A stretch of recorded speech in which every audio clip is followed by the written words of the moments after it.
students, welcome back. Class is back in session. We are going to be discussing some more lore today. I feel that I've caught up to pretty much everything I wanted to do in the game for the time being, so now feels like the perfect time to be able to really get back into doing more lore slash prediction slash discussion videos. I guess that we still have a lot of time to kill before 6.2 comes out, or even 6.15, so might as well do something constructive with the time we have. Anyway, thanks to the revelations we got back in 6.1, I feel that now is a good time to really start looking into more lore regarding both the Void and the Voidsent. So please sit back and enjoy today's lesson about both the Void and the denizens who call it home. Also, I will be doing my best not to drop too many spoilers from 6.1, but there will of course be some spoilers from there, as well as from some other job quests and some raid series, so just a heads up warning for you all there. However, if you're still watching this, I can only assume that you either know what's going to happen or you just don't care, so don't say you weren't warned. Alright, so before we start discussing the Void, it's important that we look into just a little bit of background story. I promise it will be quick though. Back when Hydaelyn first appeared and did battle with Zodiark, very near the beginning around 12,000 years ago, the resulting clash ended with the entire world being sundered into both the source and its 13 reflections. And when I say the entire world, I mean everything, including both the people and the ether that's kind of shared between them. So the results ended up creating the source world and its 13 reflections, and they all kind of have a perfect balance between each other, at least during that time. That balance has definitely shifted and waned over the centuries, and we'll talk more about that in a moment as well. But the point here is that out of everyone who was sundered, only 3 people managed to escape with their souls still intact. These 3 members were part of the Convocation of 14, who were the leading governments of the ancient city of Amarant. We have La Habrea, Elidibus, and Emix-Selk. And they had taken it upon themselves to try and do whatever they can to rejoin the worlds, try to recreate that world of a perfect paradise. To that end, they have been trying to find ways to be able to force what are known as the rejoinings, force the shards one by one to rejoin with the source world. Now, of course, there's only 3 of them, or at least there was only 3 of them, so they couldn't do it all by themselves, especially since they had so many other shards that had to pretty much divide between their time. So they started looking for fragmented shards of the other Convocation members. These 3 have been able to find the fragmented shards of their other Convocation members scattered throughout all the other shards at various points in history and recruit them into their fold to help them with rejoining. So why is this important, you ask? Well, it's because they were trying to force a rejoining that the 13th shard ended up becoming this lifeless void. Very early on, at roughly around 10,000 years before the current storyline, this task they charged to Aegeorn. So she was one of the lesser Ascians, one of the sundered Ascians. So she was in charge trying to trigger a calamity upon the 13th, apparently one of darkness, and force the rejoining with the source. Now, it doesn't seem like they had a full understanding to how best to be able to rejoin the worlds. So it seems like this was their first attempt to really try that. However, Emix-Selk does come out and confess that due to their own impatience, they ended up with what they call a useless void. From how it was described to us, it all started because the 13th was plagued with primals, much like how the source was, and these primals were being summoned and draining the land of its ether. Heroes eventually came forth to try and put a stop to them, probably putting them down one after another, but the problem was they were being resummoned over and over again. As time went on, and probably due to some kind of influence from Aegeorn, like some kind of manipulation behind the shadows, these champions came to be in possession of a stone called Auracite, and they discovered that by using these stones, they can contain the ether of those summoned primals, thus breaking the cycle of summoning. And if you think that it sounds familiar, the Scions have used a version of Auracite before. They used what's known as white Auracite to temporarily trap an Ascian soul so that they could destroy it. So it was very much like the same thing. However, it seems that these Auracite stones from the 13th were much more powerful. At the very least, they could contain the ether of a primal much longer than the white Auracite could.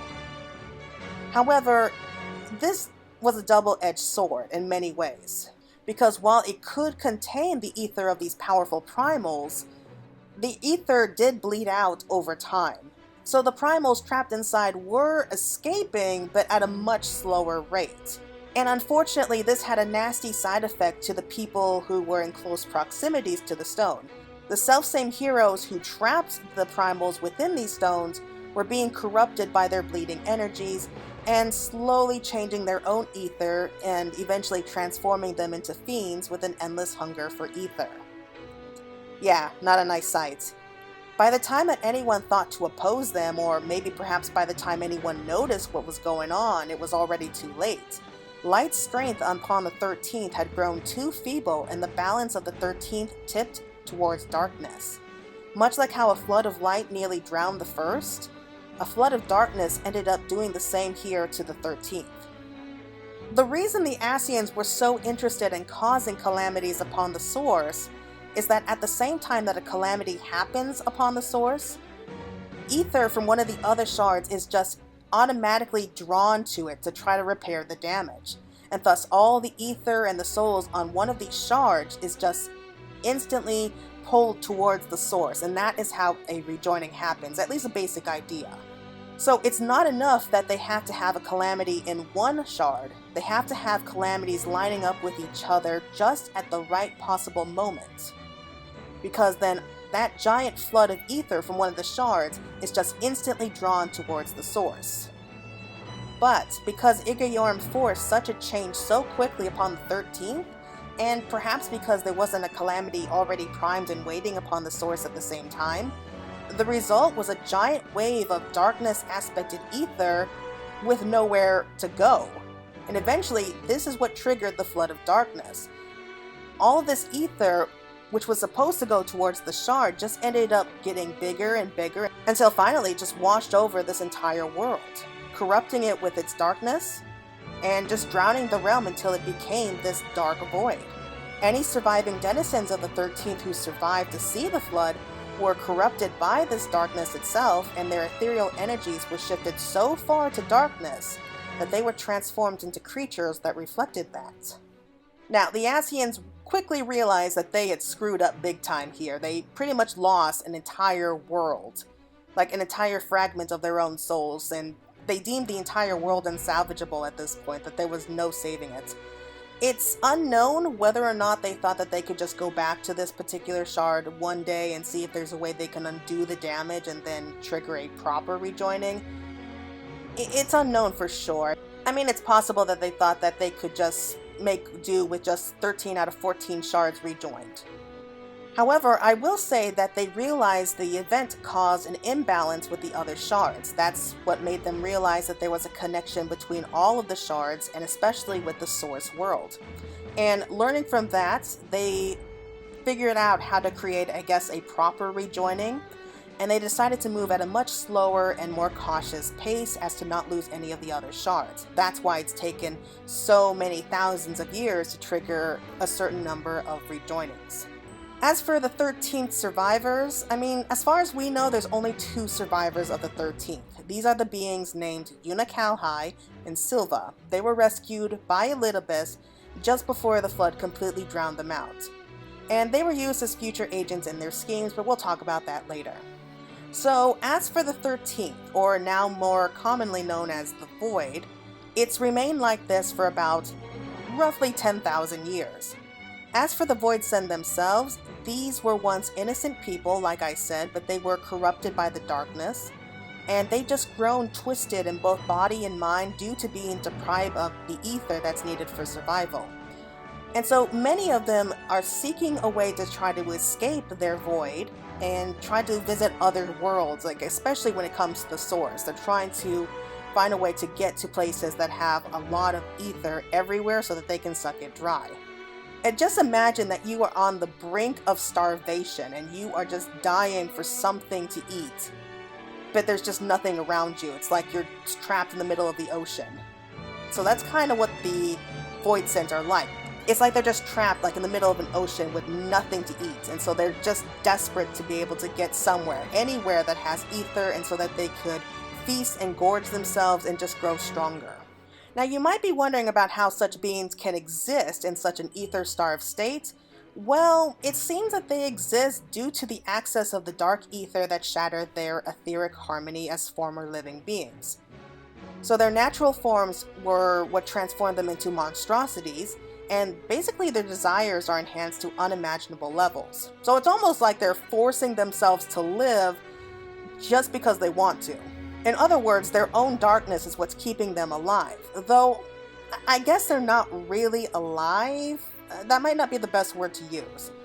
I guess you could think of it as more like they're like vampires. They're wandering about all alive, but technically dead at the same time.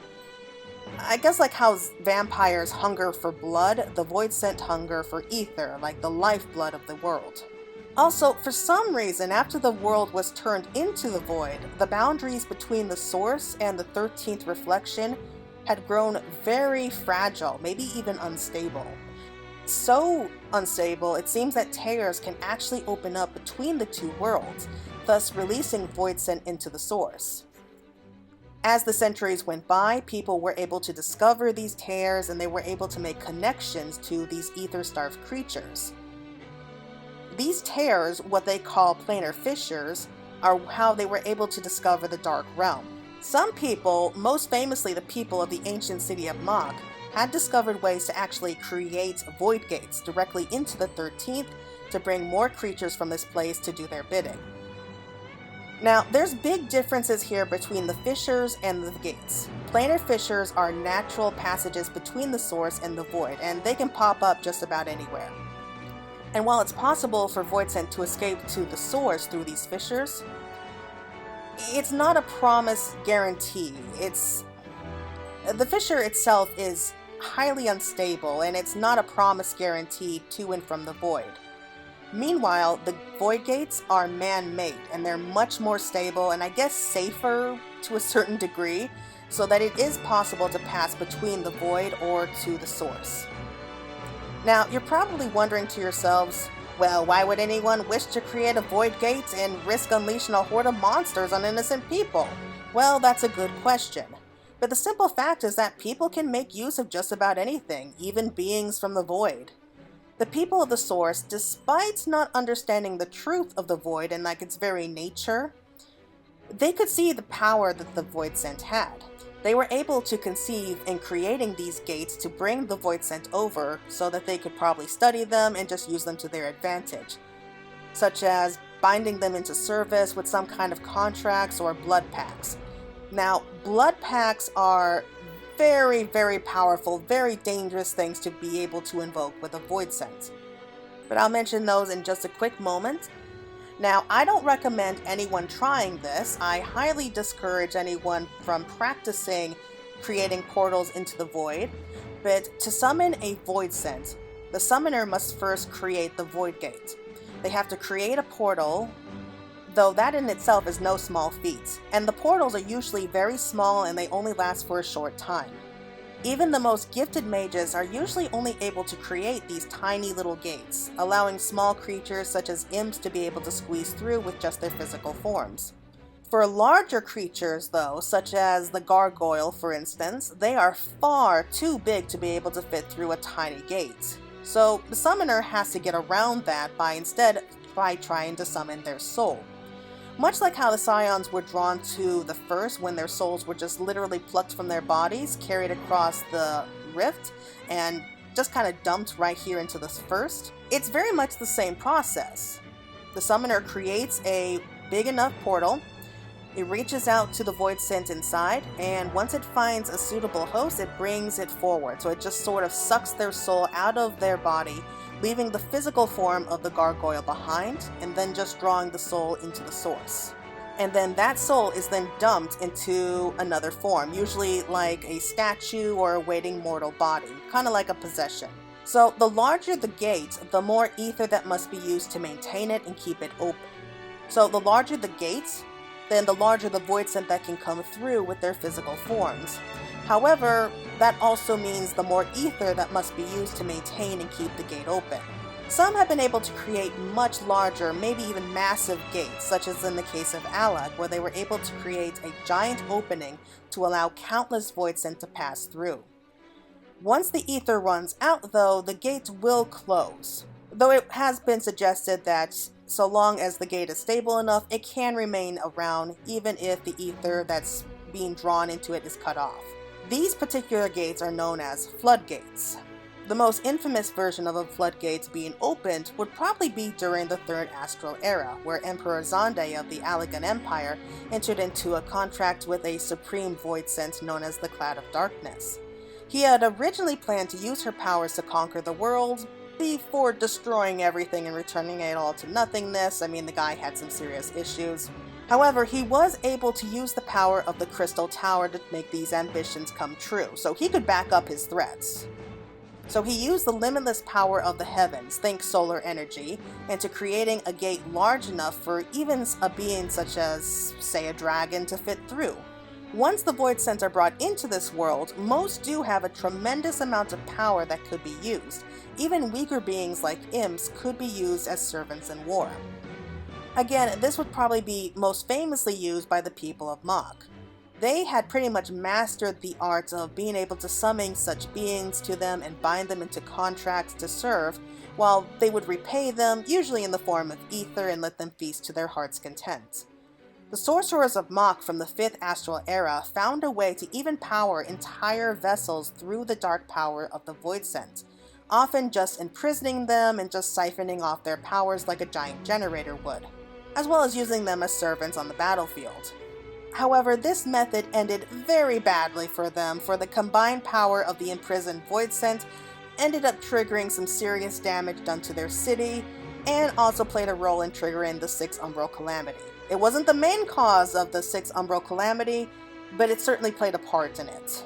Not to mention that their Voidsent pretty much brought low the city of Nymph and did serious damage to the city of Amdapor. Since then, summoning creatures of the void was labeled as forbidden arts, for a good reason, because of how dangerous the Voidsent are to the people, and even how harmful their mere presence can be to the world's ethereal balance. Still, some people, such as certain cults, like the Lambs of Dalamud for example, they do continue to test the limits of summoning for either power or other deals they believe that the void can grant them, like immortality or godlike abilities. So like I said, blood pacts are extremely powerful, very dangerous kind of deals that you make with the void.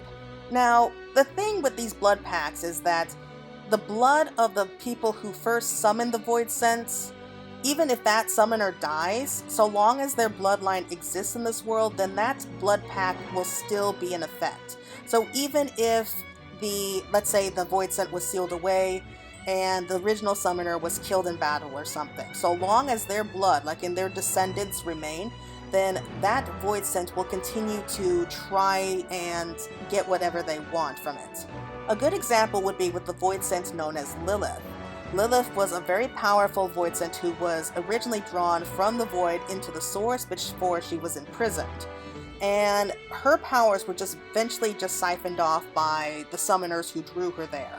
However, because of the summoner's bloodline surviving, she had some kind of influence over the descendants. So little by little, she was very patient in this. She was able to use the power of dreams to kind of draw them all together, like their descendants, get them all together. Eventually they married, they had children, and eventually they led to the creation of Arya. Arya was the last living descendant of these original summoners, apparently. Lilith had originally done this because she wanted a new vessel. Like the vessel that she had was either grown too weak or she was no longer satisfied with it, and she needed a new vessel to be able to inhabit and regain her former strength. And Arya was living proof of her ancestors' original deal with Lilith.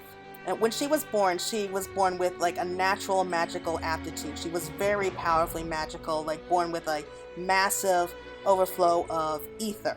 And because of this whole blood pact with Lilith, not that she was aware of this whole fact, it wasn't until revealed much later on after we meet her did she become aware of what was going on. It does seem like the only way that a person can actually break the connection of a blood pact with a Voidsent is if either the bloodline of the summoners just dies out, or if the Voidsent that they made the deal with is killed. So that really does seem the only way that you can actually sever the connection. Another example would be with Emperor Zonde. So Emperor Zonde did make the deal with the Cloud of Darkness, and so he was trying to bring the Cloud of Darkness through into this world. Because of the contract that he made, his bloodline received a certain level of protection from the Cloud of Darkness. So in the forms of Uni and Doga, they were also afforded this protection. Despite the fact that they were clones, they still had the blood of Emperor Zonde. And thanks to their sacrifice, they were able to eventually sever that connection with the Cloud of Darkness when they were given the chance to. So always be wary, children, for Voidsent are very rarely loyal to their summoner and will most likely not hesitate to betray their summoner if they feel that it will benefit them. A lot of Voidsent will pretty much say and do whatever they can to kind of tempt you into doing whatever they want so that they can get what they want, and they won't hesitate to stab you in the back later on. The only exception to this rule would probably be to the Art of the Reaper. People who are able to come into a pact with a Voidsent, what they call the Avatar, and in exchange for their powers on the battlefield, the Avatar is able to feast on the ether of their slain victims. So it's really in the Avatar's best interest to stick around with their Reaper if they want to continue to reap the benefits. Haha. However, even in these very rare cases, never rely upon the darkness of the void for long.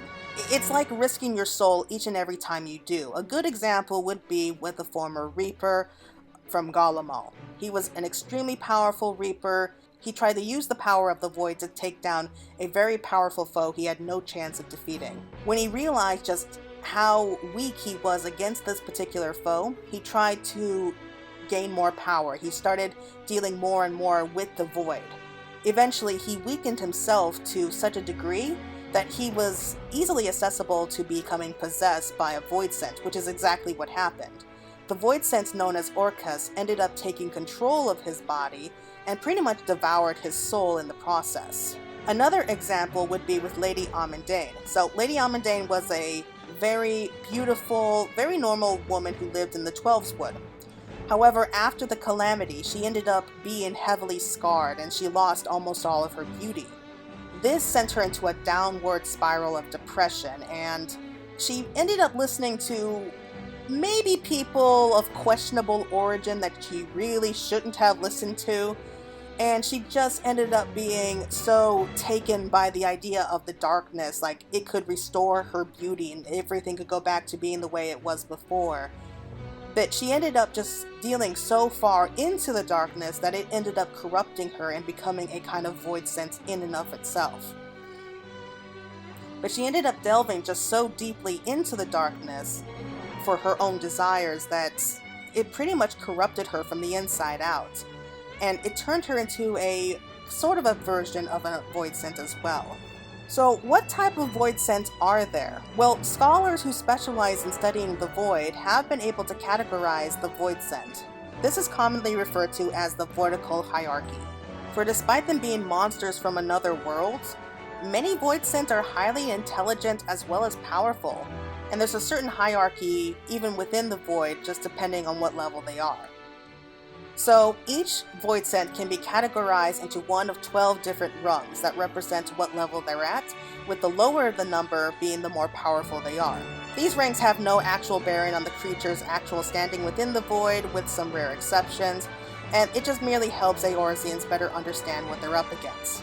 So there are 12 different rungs in all, so let's start with the weakest one, which is the 12th. And as you can see here, this is where the weakest of the Voidsent are ranked, but they are the most common that you can find all across Eorzea. Just remember that the lower the number, the more powerful the beast you'll have to deal with. So let's just have a quick look at these different rungs.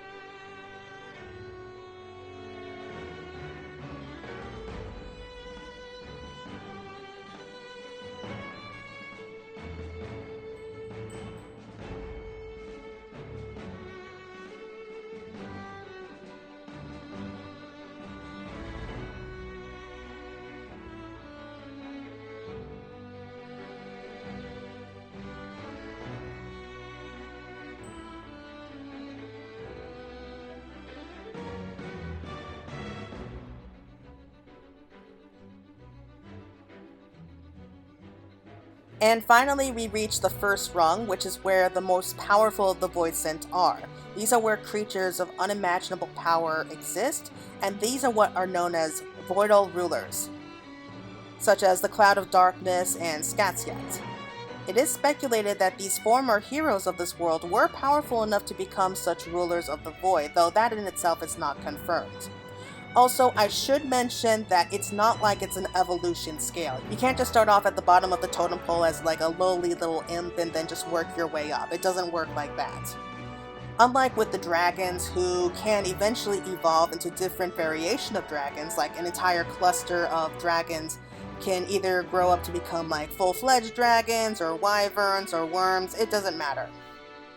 With Voidsent, it's very different. They can't really evolve in that particular sense. They can grow stronger, just depending on how much ether they're allowed to consume. A perfect example would be in the forms of Mormo and Diablos.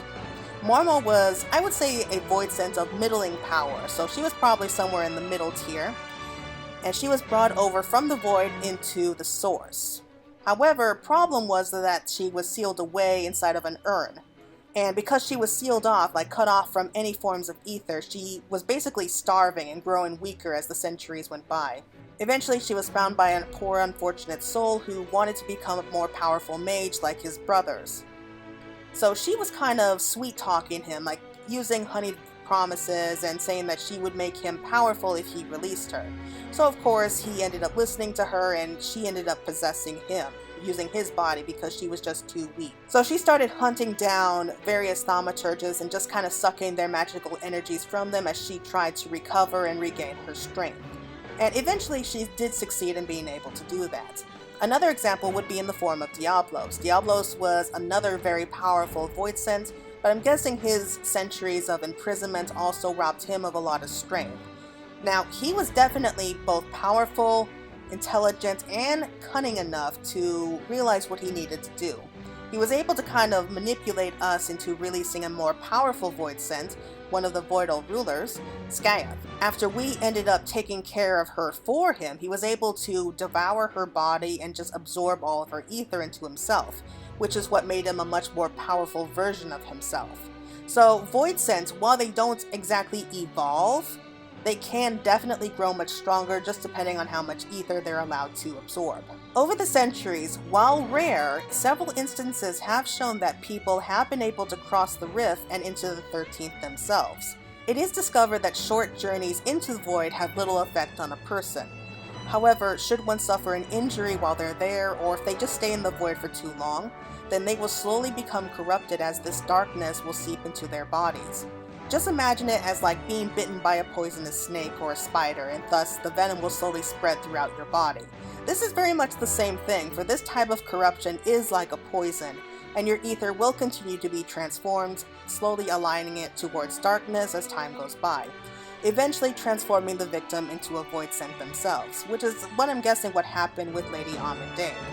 Now, in contrast to this, we have the first, where we have the Sin Eaters. These were monsters that were born from very similar circumstances as Voidsent, but on the opposite side of the spectrum. These were once innocent people who were mutilated from overexposure to light ether, and from this we can draw many similarities between the two, such as how it is possible to cleanse a person's ether before it's too late and restore them in both body and mind. As of right now, though, there is no known cure for someone who has been fully transformed, and it's widely accepted that the only way to deal with them is simply to put them out of their misery. Well, what of the people of the first, you ask? They suffered a flood as well, so how come they aren't a land filled with ether-starved light creatures? Well, they pretty much were. There were definitely a lot of Sin Eaters, but many of them had since died down with the return of light. The difference between the two worlds is that the first wasn't completely drowned out like the 13th was. Every part of the 13th, as far as we know, was completely shrouded in darkness, and whatever was left of the survivors were just transformed into monsters. The first was pulled back just at the very last moment before everything was wiped out, though the flood did succeed in wiping out at about 9/10 of this world. With the restoration of night being brought back to the first, and the deadlands of the empty now having the ether flowing there again, It does seem that the first is well on its way to a recovery, though there will forever be certain scars covering this world that no one will ever truly be able to forget, as well as the handful of Sin Eaters that still remain. So those are going to have to be taken care of, but eventually it does seem like those will die out, especially since the threat of more Sin Eaters appearing does seem to have greatly been reduced. The 13th is another matter, in that there doesn't seem to be any surviving peoples left of this place. So the idea of being able to restore it and its people is very unlikely. But miracles do happen every day, as they say. And so while it's slim, I do want to think that there is a chance that this world could one day recover to a point where true life can thrive here once again. Though it's going to be very difficult in how they do that. As of right now, there's still so much about the Void that we're not certain about, such as why the boundaries between this world and the Source specifically are so unstable that tears can open up at any time. What kind of place was the 13th? What kind of people were there before the flood? What kind of history ended up happening here? Just what were the specific events that involved the creation and the discovery of the Auracite that ended up corrupting the heroes of this world? And perhaps the most important question, is it possible to find a way to restore the 13th? Well, as of right now, I'm afraid that there just aren't enough answers to really go off of. The Warrior of Light has actually ventured into the world of darkness before, and it does seem like we're getting ready for another dive right into the Void in the near future. It does seem highly likely that we will come to learn more about the Void and the denizens who call it home.